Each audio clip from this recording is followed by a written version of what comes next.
Сәлем достар, сіздермен бірге Әйгерім. Бүгін сіздерге ұлттық тағам нарынның дұрыс және оңай жасалу жолын айтатын боламын. Алдымен менің каналыма жазылып, колокольчикті басып кетуді ұмытпаңыздар. Сонда менің әрбір шыққан рецептімді бірінші болып көріп отыратын боласыздар. Видеоны соңына дейін қараңыздар. Алдымен ыдысымызға етімізді салып, үстіне салқын су құйып, астын жағатын боламыз. Менде жылқының еті, жылқының сиырдың еті кете береді. Әсіресе жылқының осындай қара кесек еті өте керемет болып кетеді. Оға дейін біз қамырын дайындайтын боламыз. 250 грамм суымызға 1 шай қасық тұз және де 2 жұмыртқамызды шағып, үстіне 1,5 ас қасық май құятын боламыз. Кәдімгі майымызды және де жақсылап араластырып, 650 грамм електен өткізілген ұнымызға салып, орташа жұмсақтықты қамыр илейтін боламыз. Сіздер отбасыларыңызда қанша адам, соған қарай илей бересіздер. Бірақ осылай өлшеп алып, дәл осы рецептпен қамырын жасайтын болсаңыздар, өте керемет шығады. Біздің етіміз қайнады, көбігін алып, тұз, қара бұрыш, лаурел лист салып, астын баяу етіп қоямыз. Біздің қамырымызды тағы да жақсылап елеп, өте тынып тұрды. 10-15 минут енді тағы да елеп, екіге бөліп жаятын боламыз. Дәл осы қамырдың рецептімен жасайтын болсаңыздар, езілмейді, өте дәмді болып шығады.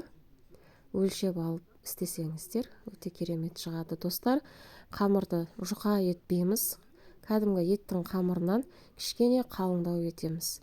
Және де осылай кесіп алып, бөлек ыдысқа суымызды құйып, қайнатып, кәдімгі ақ суға пісіріп алатын боламыз. Тұзын салып, судың. Мен осылай кесіп алдым. Маған осылай үлкен-үлкен қып кескен ыңғайлы. Қайнап тұрған суымызға салып, көп те қайнатпаймыз. 1-2 минуттай қайнатсақ жетеді. Себебі езіліп кетсе, біздің нарынымыз әдемі шықпай қалады. Өте дәмді шығады, достар. Дәл осы рецептпен жасап көріңіздер.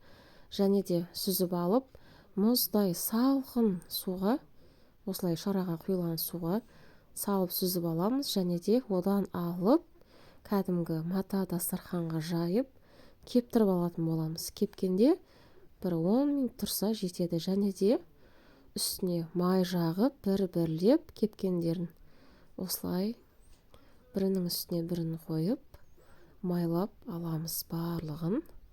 Май түгел тиюі тиіс. Және де шет-шетінен кесіп алып, осылай ұзын етіп, осылай майдалап турайтын боламыз. Өте дәмді шығады, достар. Осылай барлығын кесіп алдым. Енді біздің етіміз де пісіп қалды. Етімді де дәл осылай майдалап турап шығатын боламыз. Және де туралған қамырдың үстіне салып, жақсылап араластырамыз. Міне біздің нарынымыз дайын. Небәрі менде 2 сағат уақытым кетті. Еттің пісуін, етті салам дегенше қамырын дайындаймын. Қамырын дайындаймын дегенше етім де пісіп қалады. Барлығын жақсылап араластырып алып, нарымыз дайын. Сорпасымен берсеңіздер де болады, сорпасыз берсеңіздер де болады. Міне осылай. Өте керемет шықты. Видеоны соңына дейін көргендеріңізге рахмет. Сіздермен болған Әйгерім. Каналыма жазылып кетуді ұмытпаңыздар. Қош, сау болыңыздар.